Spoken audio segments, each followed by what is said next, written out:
tuned in to the one and only show, bringing you entertainment stories shaken, stirred with a little sass and a twist of lime. It's Northwest Nightcap with K-Cee Deeva, y'all. Don't miss it. Every time I see that picture of K-Cee and Robin, I'm like, oh, such a cute couple. I was thinking y'all's pictures are really fly, actually. We need some flyer pictures. Yeah, I know. You know what? Anthony got the whole silhouette thing going on. The back of the album. We're about to get some fly group pictures. Yeah. At New Edition. Hey, Hey, the band's gonna be back together. We're gonna do some lives from the concert. Yeah. We're gonna do some dance rehearsal before we go.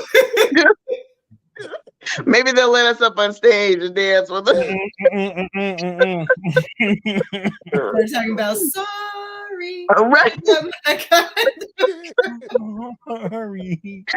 Hey everybody, what's up, peeps? I'm your girl K-Cee Deeva. This is another edition of Northwest Nightcap.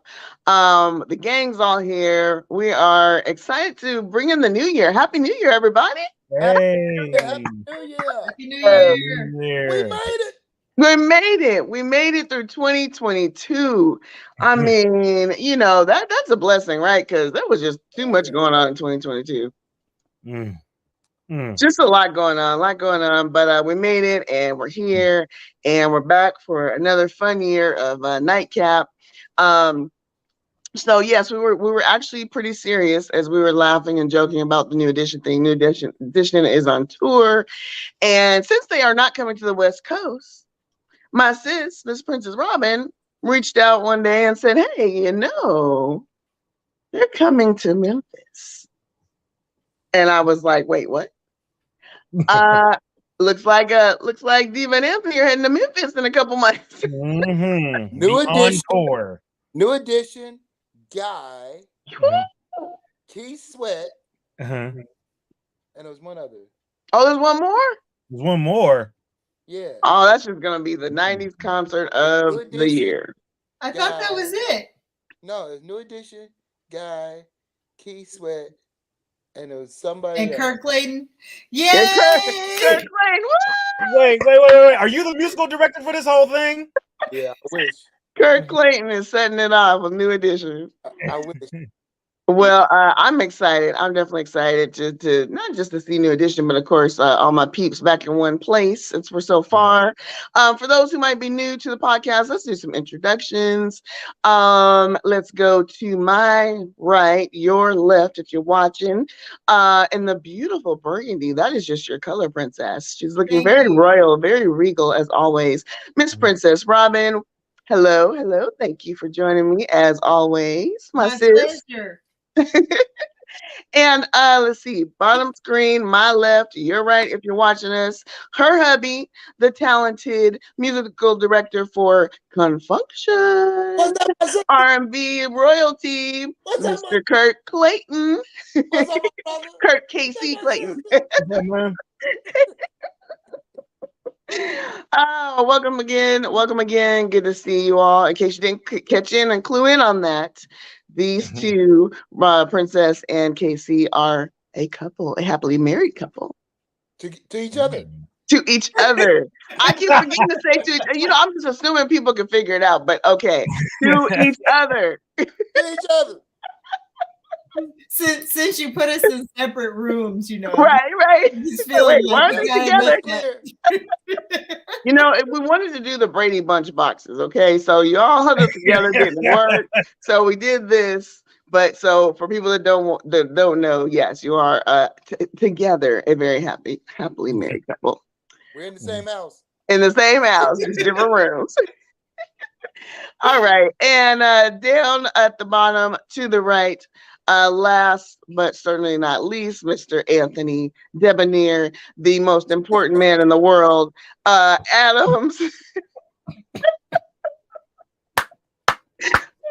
We have a Master of pre-funk. Yes, master of pre-funk. Yes. And if you haven't seen the picture of Anthony standing very debonair next to the piano with his glass of Crevassier whiskey, whatever the heck it was. Go check out our I Facebook don't remember what pages. it was we was drinking, but we was drinking. It was good, though, I'll say I that. know, but you were just posing, and we just had to laugh because it was a very serious pose. That was the But first time in years I ever wore a suit too. all right, well, those are good times. We're looking forward to more. But right now we got some entertainment news to talk about. I'm trying to decide what I want. I'm going to start off with the more positive stuff first. How about that? Okay, Rolling Stone magazine, every year they release the top, well, before they did the top 100 greatest voices of all time. And this year they did 200 greatest singers of all time list, like a full comprehensive list. The list is too long for me to go down the list for everybody, but we'll mention the top 20 at some point. But there's been some controversy because as this list came out, folks were starting to notice that some key people were missing, some key voices that we're all familiar with, powerful voices that didn't make the list at all, or they were way down the list, you know. And so Rolling Stone's been getting some flack on social media about it. So this time around, they did not include powerhouses like Celine Dion. Now her fans went to Twitter and just went off the rails on Rolling Stone. It's like, what do you mean, Celine Dion? Like, clearly one of the greatest voices of all time. Very unique voice, very strong voice. And that kind of sparked everybody kind of scrutinizing this list and going, wait, there's people like Pink, also powerhouse voice missing. What? Jennifer Hudson. Yes, Pink, Jennifer Hudson. Jennifer Hudson really blew me away. I mean, come on. Let's see who else. Justin Bieber, Janet Jackson, Tony Bennett, Madonna, Nat King Cole, Dionne Warwick, a whole bunch more that were left off the list that folks were like, yeah, Nat King Cole, not on the list. Wow. Right. Exactly. So let's go down. I'm just gonna read the top, what they see as their top 20. Now, is this of a decade or is this all time? They're saying greatest singers of all time. Wow. Okay. That's why everybody's kind of tripping. Like, if you're gonna put together that type of list, you cannot forget like some of the greats, right? Yeah. So let's see. Let me run down here to the top 20 because there's somebody missing on this list that I'm gonna have to have a conversation with Rolling Stone about, but we'll get to that in a minute. Okay, so number 20, number 20, Marvin Gaye. Okay. 19, Frank Sinatra. 18, Celia Cruz. 17, Elvis Presley. 16, Prince. 15, Bob Dylan. 14, Freddie Mercury. 13, Patsy Cline. 12, John Lennon. 11, Little Richard. 10, Al Green. 9, Otis Redding. 8, Beyonce. Okay. I like Beyonce, but she does not deserve to be in the top 10. 7, Stevie Wonder. 6, Ray Charles. 5, Mariah Carey. 4, Billie Holiday. 3, Sam Cooke. 2, Whitney Houston. And number 1, the Queen of Soul herself, Aretha Franklin. Okay. So that was just the top 20. Now remember, it's a 200. Okay. Where is Michael Jackson? I'm sorry. Like, was he on there at all? He's on there, and guess what number take a guess. Take a guess, K-Cee, what number Michael is. They probably put Michael at like 80 something. Princess? Guesses? Well, you mentioned it. Oh, I told you, didn't I? Told you. You didn't answer me. You're very close. You're close. You're close, bro. 86. 86. Come on. Not even top 50. Not the top. Now, if they want to say the most influential voices, he would still be, because first of all, Bob Dylan is not, let's keep it real. Right. Now, Bob Dylan is an influential songwriter. Yes. Right. But as far as top voices, come on. Because, I can see Marvin Gaye, I can see, Stevie, I can see Prince. I can even see Beyonce because of her impact Her influence, right? Her influence and her impact on the last 2 decades. Mm-hmm. I see that. I'm gonna let that one slide.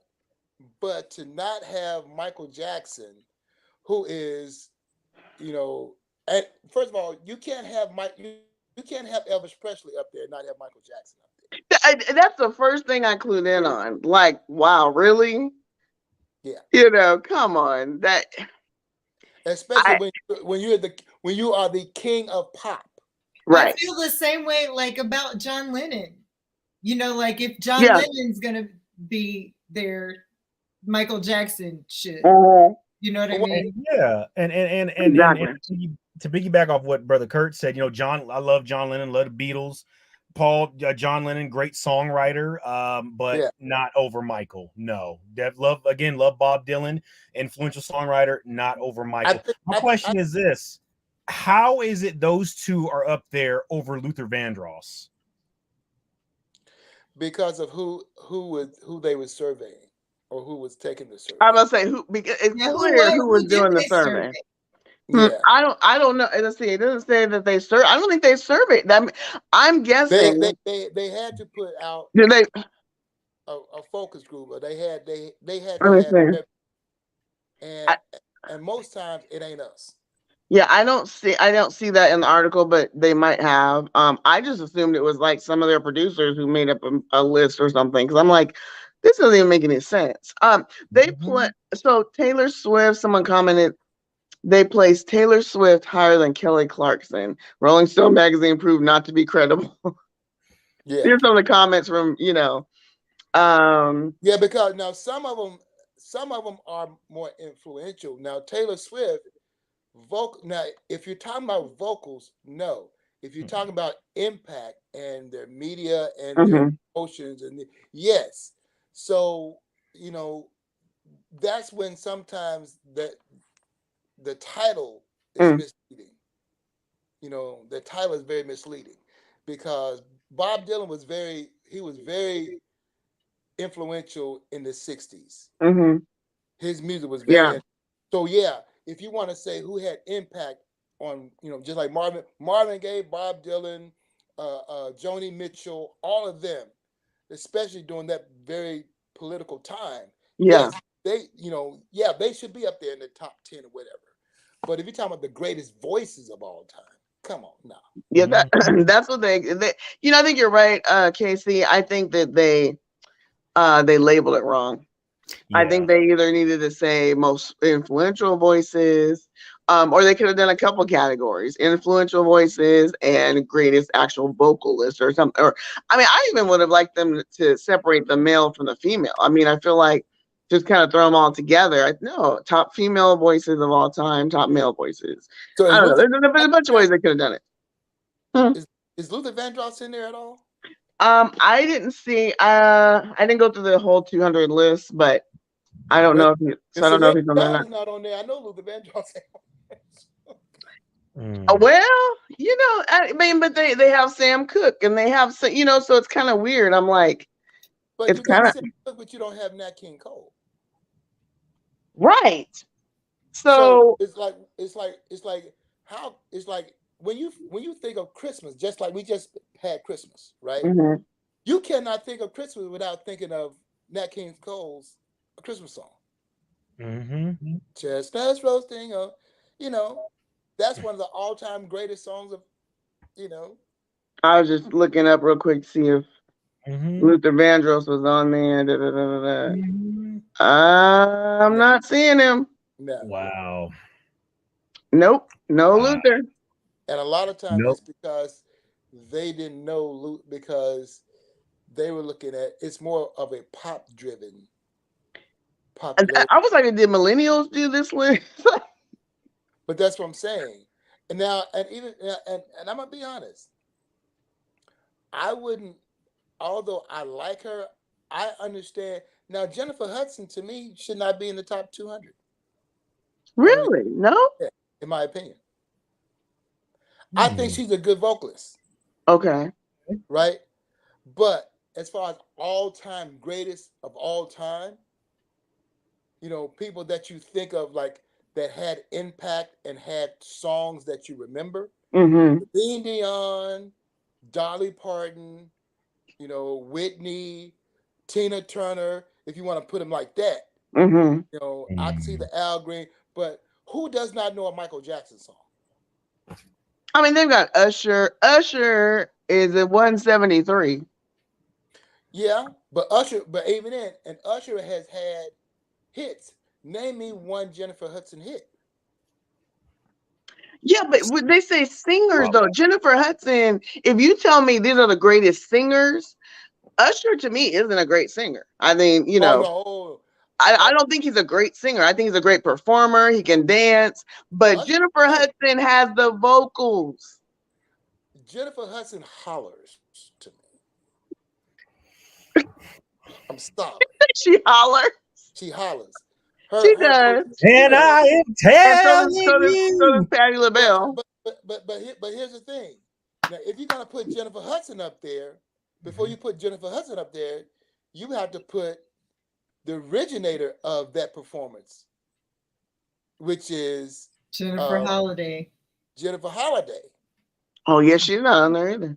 You see what I'm saying? Mm-hmm. Because had it not been for Jennifer Holiday, you would not have a Jennifer Hudson.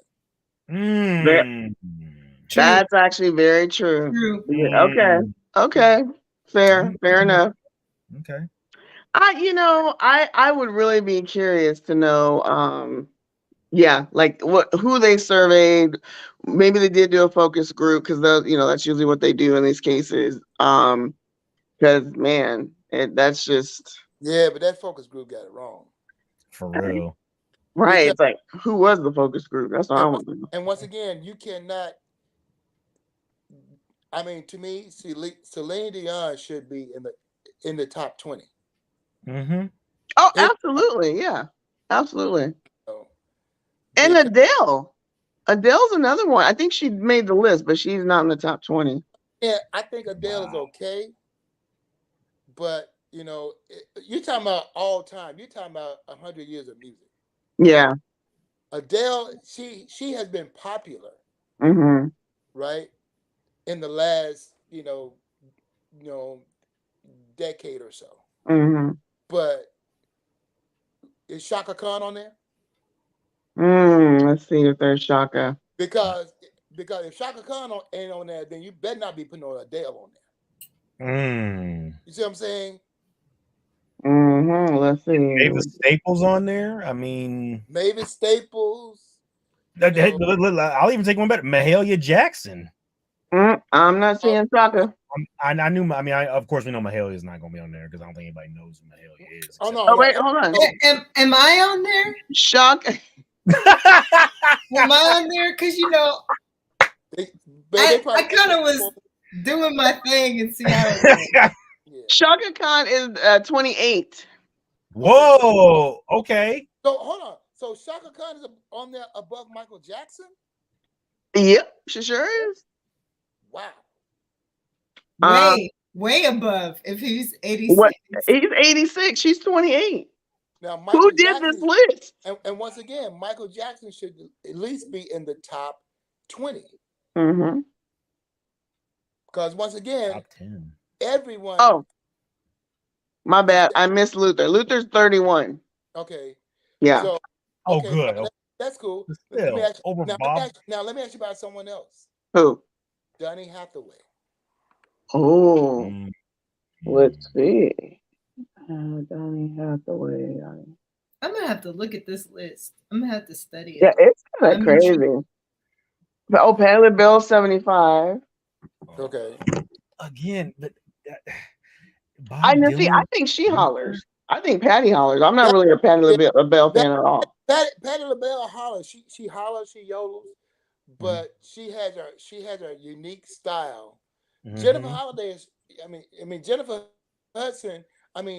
Don't get me wrong. I respect her vocals, but she's basically an average church singer.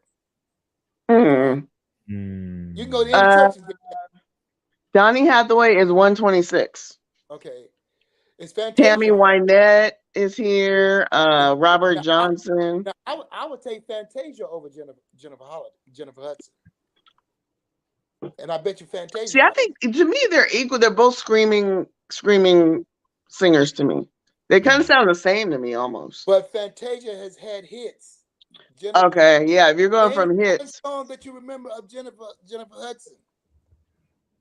And I am telling. No, there's one hers, song. though. That's Dream Girl. No, there's one song she had that I can't remember. It's on her first album, but I can't remember it. So Spotlight. That's my point. Oops, sorry, Jennifer. What everyone knows Jennifer Hudson from is basically she just did another version of Jennifer Holiday because she basically sung it like Jennifer Holiday. That's what they know her for. Yeah, she said. Who's Rosalia? That must be somebody new. I don't know her. She's a Spanish. She's a reggaeton artist. She's up there with like Bad Bunny. Okay, she's number 200. Yeah. I was curious who was 200. Yeah. Billie Eilish made the list. She's 198, but still, the fact that you got a lot of millennials that was on this survey. Clearly, weird music like her. Because they were going based upon Burna Boy. I heard Ozzy Osbourne was on the list. Burna Boy. Okay, come on now. He's a dance hall artist, isn't he? He is, and I like his music, but he does not belong on this list, and some of these others were not. Like, come on. I'd put Wiz Kid before I put him on there. At least Brandy, Wiz Kid had a big hit.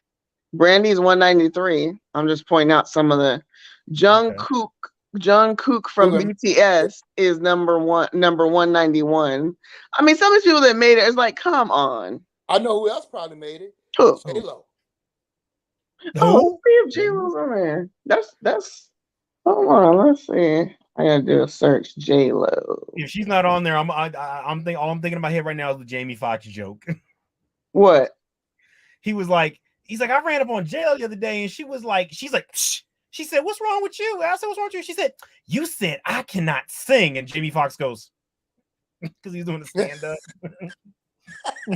He goes. Now, some people are entertainers. See, that's another thing. Some people are entertainers and some people are singers. And I think this list, whoever did this list got them mixed up. Yeah. Because like they had when like Alex Cooper and Ozzy Osbourne on there or something. Yeah, Alex Osbourne. I don't see J-Lo though. That's interesting. Well, that's because she's not supposed to be on there. She can't really sing. I know she's a hell of a performer, but she can't sing. I'm not saying that she cannot sing. What I'm saying is you're talking about the top 200 of all time. No, I'm saying she can't sing. And when you're talking about the top 200 of all time, one thing they did get right. What? Aretha Franklin, should be number 1. I agree. I did agree with that. I will give her that. Because because she's the queen of soul. Mm-hmm. And, but after that, I don't believe Beyonce should be as high as she is. I think she's really good. Beyonce's number 8.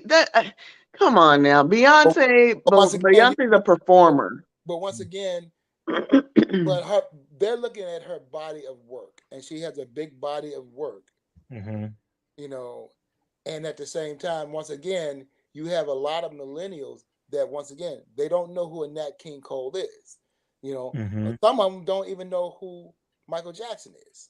In that sense, they know Michael Jackson, but they never experienced Michael Jackson. You see what I'm saying? It's a difference. They experienced Prince. Right. I see what you're saying. Just like they know who Taylor Swift is, right? Alicia Keys, she's 185. Oh my God! I'm just gonna say, man. Jasmine Sullivan, she's 182. I actually like her. SZA is 180. She shouldn't be on the list at all. Millennials. Yep, definitely millennial. Patti Loveless, Iggy Pop. Millennials. Lana Del Rey. Millennials. These are I think you know what it is? I think it's millennials and maybe some baby boomer hippie people the John Lennons and Sylvester. Because Sylvester, as in You Make Me Feel Mighty Real, Sylvester. Sylvester's on here. He's 169. I guarantee you, there's some. Only had one hit. Now, see, here's some voices they probably left off. that are, in my opinion, should be in the top 200 of all time. Ooh. James Taylor. Okay. Michael McDonald. Oh, yes. Yeah. Right? Come on. Guarantee. I'm looking as you're saying. I'm just scrolling through the list, see if they pop up. Peter Cetera. Yes. Mm-hmm. Right? If you're talking about Steve Perry. Steve Perry. Steve Perry. Mm-hmm. Right? I guarantee you. El DeBarge is 137. Whoa, I was not expecting him. Yeah, but El should be on there. He should. Yeah. But once again, you know, those are four out of those four names. I guarantee you, two of those are not on there. Axl Rose. What? Hey, now talking about hollering. but is Steve Perry on there? I haven't seen him yet. I'm literally scrolling through the whole list right now. James Taylor's not on there. Oh, see, Donna Summer. Donna Summer is 122. Yeah, now Donna Summer. Yeah, she should be on there. Let's see who else. This is a black person. Barrington Levi. I'm just letting you know. I'm not Barrington Levy. Yeah, because is that how you say it, Levy? Yeah, he's a reggae artist. Yeah. Now, is Bob Marley on there? I haven't seen Bob yet. Erica Badu, she's coming in at 115. How you gonna have Erica Badu on there and not have Bob Marley on there? Oh, well, I'm only at 115. Bob is higher up. I'm still Barrington Levy. Wow. Ozzy Osbourne 112. Okay. Now you gonna have Ozzy Osbourne. Oh, let's see, The Weeknd. The Weeknd's 110. Come on. How you gonna have The Weeknd on there? Right, 20 numbers from Michael Jackson. Exactly. Let's see. He's basically his voice is basically the closest thing to Michael that we have out right now. His voice. Anthony, you about to get where's my delete button? I said voice. I didn't say style. No, close to my no. Bill Withers, he made 106. Yeah. Bill Withers, okay. Let's see, Aaron Neville. Yeah, Aaron Neville. 104. Gladys Knight, 101. Yeah, okay.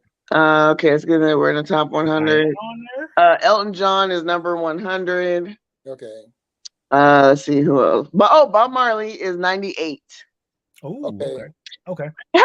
How Usher gonna beat Bob Marley though? He's 97. Well, and once again, it seems to me that you put like this. If it was me, my list would be based upon who has been the most influential voices that other people have patterned their careers after. Yeah. So you would have Aretha Franklin, you would have a Michael Jackson, yeah, you would have a Bob Marley, you would have a James Taylor, you would have a Dolly Parton, you would have a Patsy Cline. Oh, let's see if Dolly's on here. Princess, is there anybody you're curious about? I think I named him when we were doing the okay. now. His list was pretty good. Hubby's list was pretty good. Yeah, because other people I hadn't thought about. Chuck Berry, he's on here. He's 96. Yeah, Chuck Berry better be on there. He's the architect of rock and roll. He's the architect of rock and roll.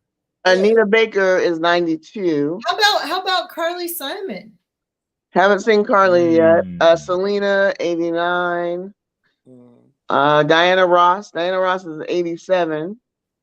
So Michael Jackson is one up from Diana Ross, 86. And that's because I guarantee you have millennials that were just thinking, oh, we got to put some Motown people in there. How does Amy Winehouse beat Michael Jackson at 83? Like, come on. Now, let me ask you. Now, another voice that should probably be on there is probably not on there. Who? Annie Lennox. Annie Lennox. I haven't seen Annie, but I just saw Steve Perry. He's at 82. Okay. Annie Lennox. Yeah. Oh, I used to love them. Sweet dreams of men. Yeah. I guarantee you, Michael McDonald is not on that list. Bruce Springsteen, 77. Wilson Pickett, 76. D'Angelo. Oh, I forgot about him. He's 75. That's a shocker. D'Angelo gonna be Michael Jackson. That's my point. And once again, Michael Jackson has the bigger body of work than half the people that you're even right. Okay, let me see. Rihanna 68. I love me some Rihanna, but she does not beat Michael Jackson. This is crazy. Millennials. David Ruffin. They got David Ruffin on here at 66. Okay, now that's the shocker for me. I wasn't expecting him on here. Minnie Riperton. Okay, let me. Yeah, George. Okay, I was looking at George Michael 62. Yeah, I was learning about him. Okay, let me. I'm gonna speed this up here. Lady Gaga 58. Where is Sade? Sade. Tina Turner's 55. Okay. No, let's see. Willie Nelson. I don't see Sade. I guarantee you. Huh? Sade is not on there. Oh, what? Yeah, she has 51. Oh. Sade's 51. Okay, one more batch here. Let's go to. I'm gonna laugh if you say Enya is on there. Let me see. I forgot about Enya. Oh yeah. No, I don't see Enya. I bet you there's a couple other names that are totally not on there that should be on there. Who? Ella Fitzgerald. Mm-hmm. Nina Simone. Nina Simone. Okay, hold on. I'm still going. Let me see here. All right. So now we are at 50. Joni Mitchell is 50. Okay. Toni Braxton's 48. Linda Ronstadt, 47. Mavis Staples, she's 46. Okay. Ella Fitzgerald, 45. Okay. James Brown, 44. James should be higher. How are they going to? This is just blasphemy. They put Ariana Grande at 43. Above James Brown. That is insulting. I have Ariana Grande on there and not Celine Dion. Exactly. That was why people were blowing up Twitter. Like, what the? So Teddy Pendergrass, 42. Okay. Etta James, 41. Aaliyah at 40. Louis Armstrong, 39. Curtis Mayfield, 38. And you said Donny Hathaway is on there, right? Yeah. Yes. Okay, yeah. Kurt Cobain, 36. Kurt Cobain? 36. Don't even love Nirvana, but nah, you got to be lower than that. I only like one song. I didn't even know it was them for the longest time. And he was screeching and hollering too. Let's see. David Bowie, 32. Okay, Luther, 31. Chaka Khan, 29. Mahalia Jackson, 28. Whoa, okay. Dolly Parton, 27. Okay. Paul McCartney, 26. Mary J. He needs to be above John Lennon. I'm sorry. He's a better singer than John Lennon. Mary J. Blige, 25. That's top 10 right there. Get Mary J. Blige. 25. Come on. Mary J. need to be like around 198. Yeah, Mary J. Needs to be way down the list. I don't think she's that great of a singer. I mean, she's got hits. Look, you might well just gonna put Keith Sweat on there. Smokey Robinson at 23. Adele at 22. Nina Simone, 21. Okay, Nina Simone. Okay. Marvin Gaye, 20. Frank Sinatra, 19. Celia Cruz, 18. Elvis Presley, 17. Prince, 16. Okay, we already went through this top 20. So Mercury's on there. Who? I said I'm happy Freddie Mercury's on there. Yeah. Why? He's not. Well, Freddie actually had a really good voice.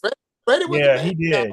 Freddie was the man. Only song I liked was don't another one bites the dust. You didn't like We Are the Champion? You didn't like I mean it was okay, but I like the bass. I like the bass and another one bites the dust.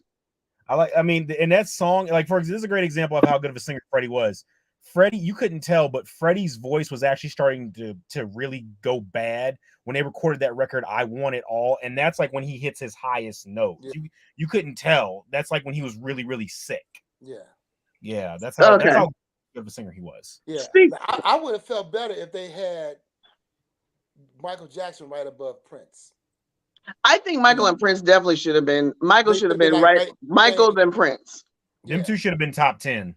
Yeah, for sure. Yeah. All right, let's move on.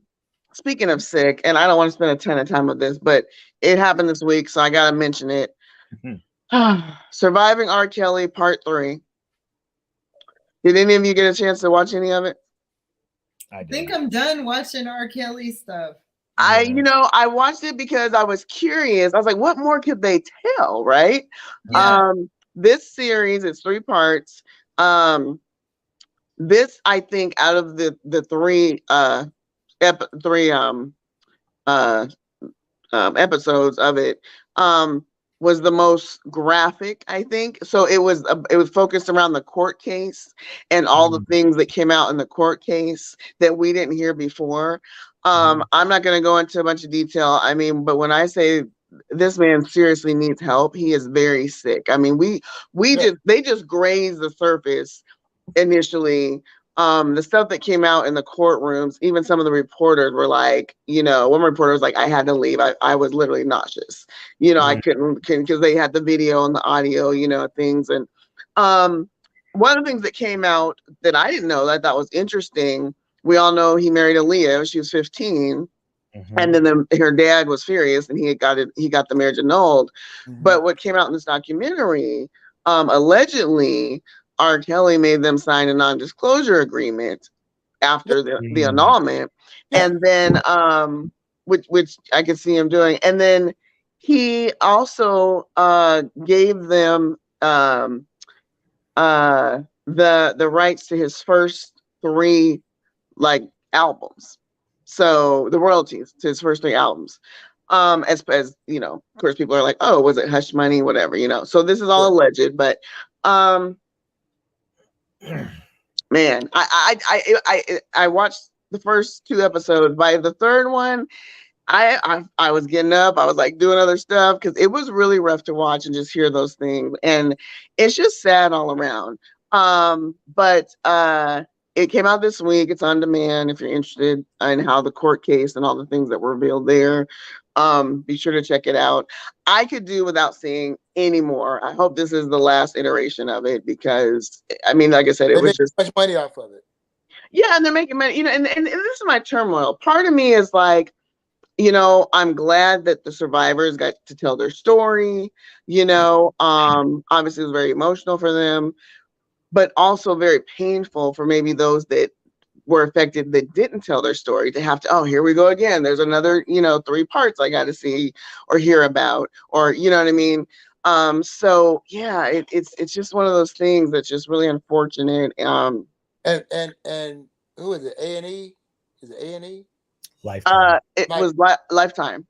And Lifetime is going to keep on milking it because they know people are going to keep on tuning in because their sponsors are going to keep buying ads. Yep.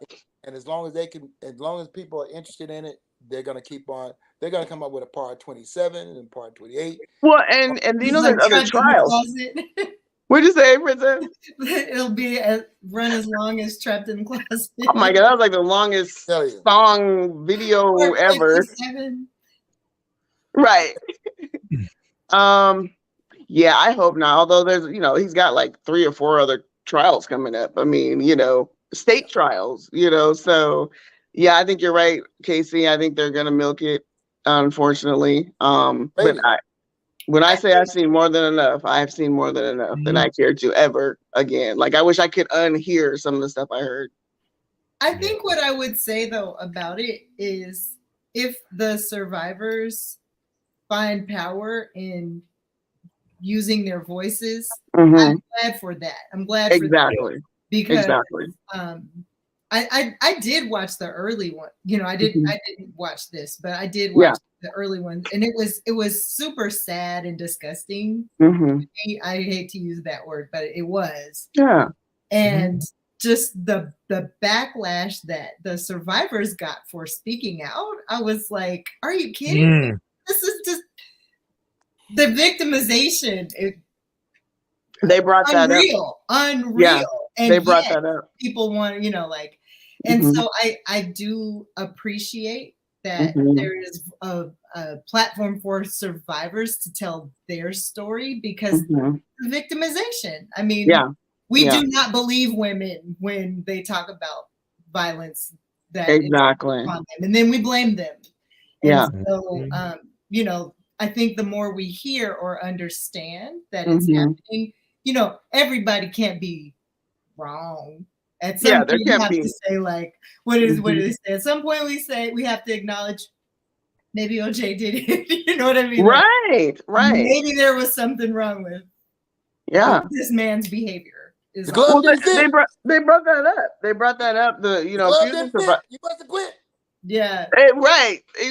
But a few of the survivors brought it up, and one in particular, she was like, she was just bawling. She's like, when I heard the verdict, I was like, finally, maybe people will leave. I mean, some of these women have had to change their phone numbers. They've moved. Their parents have moved because, and then there were these crazed R. Kelly fans that were standing outside the courtrooms every day, or the courthouse every day, and yelling at them and saying horrible things. I mean, it was a lot, So I completely agree with you, Princess. If they got any kind of, vindication or power out of it, then I'm glad for that. Yeah.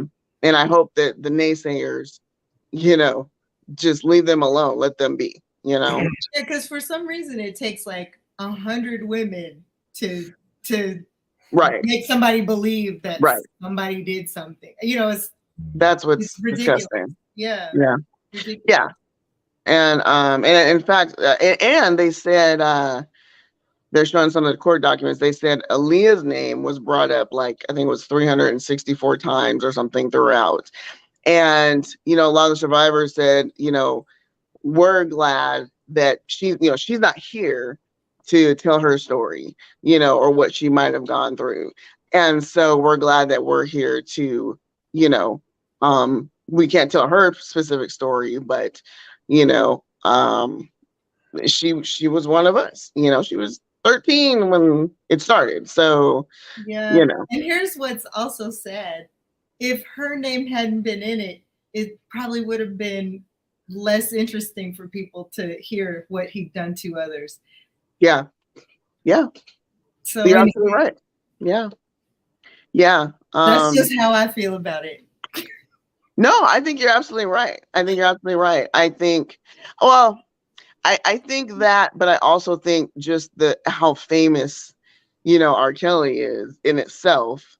People and something else somebody brought up was kind of the race aspect of it, right? How a lot of the people in the Black community were like, okay, well, we're tired of you dragging, Black men through the mud. It's Bill Cosby and now R. Kelly, and it's like, okay, well, wait a minute. Now, yes, there has been a history where our community has been brutalized, has been wrongfully accused, and so on. But like you said, Princess, you got over 100 something women coming forward saying this happened. How many is it going to take for you to actually acknowledge it and say there's something going on here that we need to rectify? So, yeah. But that was this week. So if you are interested in checking it out, there's a lot to that story. All right, let's move on. Meg Thee Stallion, if you remember, was it a year and a half ago? It was quite some time ago. A year and a half ago. She was allegedly shot in the foot by Tory Lanez. What's he like? Would you call him a hip hop artist? I don't know much about him. Yeah. Hip hop artist, rap artist. They were out one night with some friends. Meg Thee Stallion, told her story on Instagram. She did a couple interviews, talked about what happened, said this is her truth. He shot her in the foot. She had to go and, seek medical attention. She went to the hospital the same night, the whole thing. She got a lot of backlash. I mean, people were brutal to her, saying she was a liar, saying it didn't happen. Going back to what Princess said about, not believing women when they say that things have happened to them. And so recently he went to trial. Tory Lanez did. He was found guilty. And I don't know if you saw the news tidbits, but afterwards, his dad was outside and he was, this is a shame. It's a crime against another Black man, whoop, whoop, whoop. Well, a few days after that, the audio recording, the recording from the jail came out the night of this whole incident. Tory Lanez called, I think her name was K-Cee Harris, who was there that night, a former friend. She was a friend of Meg Thee Stallion's. And they let you hear the audio, and you hear him say, "Man, I was just so drunk. Man, I messed up. What hospital is she at? How's she doing?" And so there it is. So again, all these people that poo-pooed her, that called her a liar, that shamed her, and all these things. Well, the main ones that were poo-pooing a lot of stuff were hating on her success in the first place. I think you're right. So they were not fans of hers. Yeah. And because they were not fans of hers, success, especially in this in the entertainment industry, it's a double-edged sword, because one minute they love you and next minute they hate you. Mm-hmm.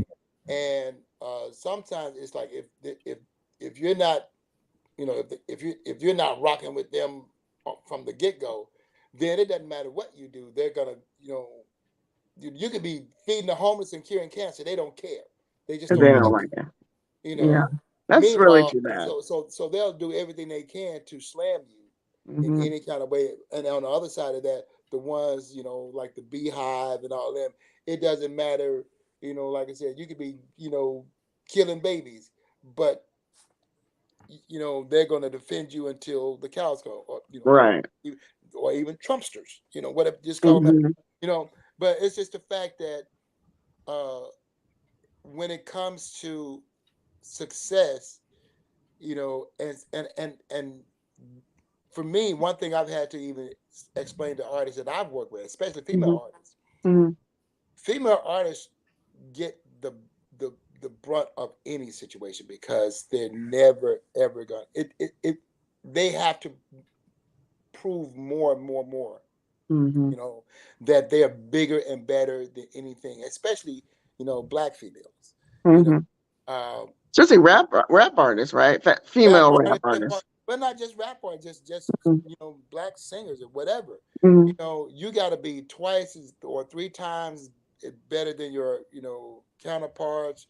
You got to do more. You got to be squeaky clean. You got to be this, for you to even be halfway accepted. And for Megan, she did nothing. The only thing she did wrong was love the wrong person, because they were dating at the time, right? And and of course they were out partying. They got drunk and things happened. I'm sorry though. How do you get so drunk that you shoot someone in the foot? I mean, I can't comprehend that, because okay, you get drunk, you might say some crazy stuff, you might get into a little brawl or something, but to pull out a gun and shoot her in the foot, because when you're in a certain life, right? Keep in mind, yeah, they from the hood, right? And when people step you a certain way, look, you got people that get shot just because somebody stepped on their toe at this club, right? That ain't got nothing to do with fame. That just got to do with just people just being stupid, right? And for me, no. I'm just like Jamie Foxx said, don't blame it on alcohol. Don't blame it on alcohol. Alcohol didn't make you do nothing that you weren't gonna do in the first place. Exactly. I'm not buying it was alcohol. But people do get so drunk that they forget what happened. And like I said, and even for that situation, they were probably arguing and things were said, and and how when you have confrontation with people, everybody want to one up the other. Right. You said something to me, well, I'm gonna try to up the ante and say something that's gonna hurt you even more. And it just goes back and forth. And none of us was there, but at the same time, for her to be, victimized in the public the way she was totally wrong, because she was basically the victim twice. Right. It takes me back to Rihanna, Chris Brown. Although, because of the how bad Rihanna looked, people immediately jumped on Chris Brown. But like you were saying about Beyonce, the Beehive, he had his certain group of, I was looking at some of the blogs, and they were even saying, I mean, here Rihanna's face is all bruised and battered, and they were still kind of talking mess, so I think it's too bad. I think it's too bad that people can't separate the artist from the person. Just because they're famous doesn't mean they get a pass for some of the stuff that's going on. Right. Princess, any thoughts? Just exactly what you just said. I couldn't have said it better. Mm-hmm. Yeah. People, like, and what K-Cee says all the time, like, that's their work. The performing is their work. Like, I can go to my job and still come home and have issues and troubles. Right. Mm-hmm. And just because their work is in front of the camera or on the stage doesn't mean that they don't have human flaws. And so I don't know why we can't. I do know. I mean, like, I sit here and say that in the same breath that when you see somebody famous, you're like, oh, I can love your music. I love you. But at the same time, that is their job, and they're still humans, and they still do stinky stuff like all humans do, and make mistakes, and all kinds of things. Yeah, we were watching, which is a really, really good example. We were watching this TV show, Young Rock. I don't know if you guys have been checking it out. The Rock? Yeah, I've seen that. Yeah. Mm-hmm. So he's got the show Young Rock, right? Mm-hmm. Mm-hmm. Of course, it chronologically kind of talk about his life and stuff like that. Mm-hmm. And the last one that we saw, he and his wife at the time, they were doing a role play. They were eating dinner, and somebody came over and said, "Can we get an autograph?" And he was like, it's like, and it's like, and she had to remind him, hey, you got to understand something. You're in a different position now. And let's role play. And, and here people that have paid money to see you, and they have, admired your career, and, they look up to you, and this is their time to finally just meet you. And for you to kind of shrug them off, all of a sudden, gives them a totally different aspect of who you are. And now that's a fan that you lost, and so, and he made a point, say, well, I made sure that from that point on, I would never, ever, dispute my notoriety or take it for granted. And he actually went back over to their table and apologized, to them. And on top of that, pay for their dinner that night. Things like that. That's interesting you say that, K-Cee, because I just saw a video, Instagram post. I think it was a couple weeks ago. The Rock, this little girl had been waiting outside his house for 3 hours, and he drove up. And she told him, he's like, "You've been out here for 3 hours just for me?" Like, and he took his time with her. He must have spent about 15 minutes with her. Yeah.